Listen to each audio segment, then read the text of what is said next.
We got 17 more of these. It'll be wars. It's a marathon, but you said it, Chip, from the foul line, especially late, we converted at a pretty high rate, if memory serves correct. I thought we hit some timely threes where two or three of them, if they don't go, we could have been in trouble. The game could have gone the other way. Silas hit one, of course, right in front of our bench that was really big. Justin Hill hit a couple. I thought Russ got us some extra possessions.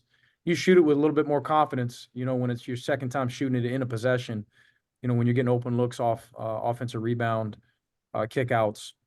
I thought down the stretch defensively, we were pretty sharp. I thought our communication was at an all-time high in those 40, of course, and then bench scoring continues to help us. Mike, you talk about the defense the last 3 or 4 minutes, and you mentioned some of the best you've seen this year. Just the fact that it came at that point in time, game is on the line. Just how big was that for your team to show you that? Well, huge, for them to show each other. We watched our defensive deficiencies at halftime. It was primarily late first half, and some of that was some poor offensive decisions at the rim that on shots that we shouldn't have taken that were blocked that led to transition defense.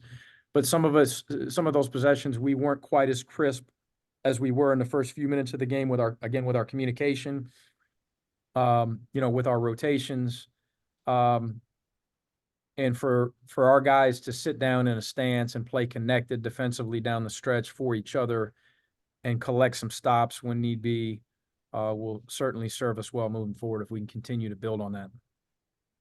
Go to Mike Griffith and then to Mark Weiser. Yeah, Coach. You said that you weren't going to have any sort of preconceived idea on rotation. I know that's something that's kind of a Mike White thing. How do you play the hot hand in terms of settling rotations, and when did you start to get a feel for this game? If you ask me, Mike, pregame, will you only play 9? I would have said no. I just thought Russ was in such a good rhythm, both offensively and defensively. And he's such a well-conditioned guy. He carries 280, but he never gets tired in practice. He's consistently at the front of our conditioning segments. And so he played more minutes than normal. And again, we've got Sunahara back, healthy. So it led to a couple of guys that were ready and will continue to be ready that have practiced well the last few days. It just didn't get opportunity. But the 9 that played well. Mike, obviously you're relying on freshmen like Silas and Blue in an SEC road game, but I'm curious with a guy like Noah, how valuable is his experience in the college game to be able to rely on him night in, night out? We could sit here and talk about Russ for this whole Zoom, and it may not be enough because he played so well. And I'm glad you bring him up because Noah, if he doesn't settle us in offensively from the jump, in the first 10 minutes of the game, he was phenomenal offensively. In helping us gain some confidence. You need that from veteran guys, especially on the road in this league. Noah was really good. I thought he was really solid defensively too. Coach, you're down 17 too early. It seemed prescient because both Jabri and Noah mentioned when we talked to them yesterday, they felt like that Florida State experience had helped them for whatever awaited them in this first SEC road game. Sure. What was the message when you're down at that point? And do you think that did make a difference, just having done that on the road in Tallahassee? Definitely. If we don't come out on top in Tallahassee, I'm not sure that you win this game. That helped us. And even in the locker room after that game, we talked about the fact that we were down 17 late, and there are going to be certain games where we're going to be up 17. And it's how you respond to runs, mentally, emotionally, how connected are you after adversity hits, whether you've given up a big lead or you find yourself in a big hole. So we did that. We gave up a big lead, and I love the response that we showed in the last, say, 5 minutes of the game. Go to Jordan Hill and then Jack Leo. Yeah, Mike, you talked going into this game about some of these younger guys getting ready for playing on the road in the SEC. How valuable do you think this experience can be for those guys who have gone through this and to have learned what it takes to win on the road? Huge, great learning experience for Silas and Blue both. Dylan didn't get a chance to participate, but he's been really good in practice. He's had some really good practices, and his time will come if he continues to work. Same with Maury Jordan. And I thought Blue Kane played better than his numbers indicate. I thought he was really solid, played within himself. That freshman backcourt has a chance to be very good, of course.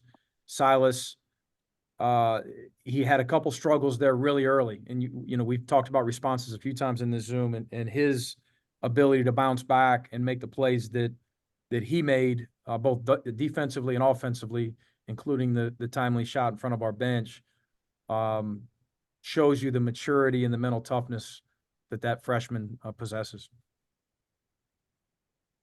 Just curious, Justin Hill being out there as much as he does it help having the veteran and Silas being on there at the same time? You talk about Silas stepping up, making those plays, Hill being out there as well. Yeah, definitely. I mean, those guys, we've talked all year about trying to find a way to get those guys on the court more. Those two, along with Noah Thomason, you've got three pretty ball dominant guys. But when two or three of them are out there together, it gives them opportunities to play on and off the ball. It makes us a little bit different. We're a team that can be very different with our attack based on who's out there on the court. And finish with Palmer, Toms, and then Greg Poole. I don't know if you got a question or not. Yeah, Mike, Missouri takes the lead with like 10 minutes left. You call a timeout. It was their first lead since early in the first half. What was your message to your team at that point? This is what it's all about. I mean, we're in a pretty good spot. This is tough road environment. Again, let's continue to control what we control. Good shots and try to collect some stops. But it's going to take winning plays. It's going to take winning plays. In those last 10, and our guys made them, especially again. I love the way we finished defensively down the stretch. Greg, you just recording? Okay. I think we'll call it a day for Mike and Russell.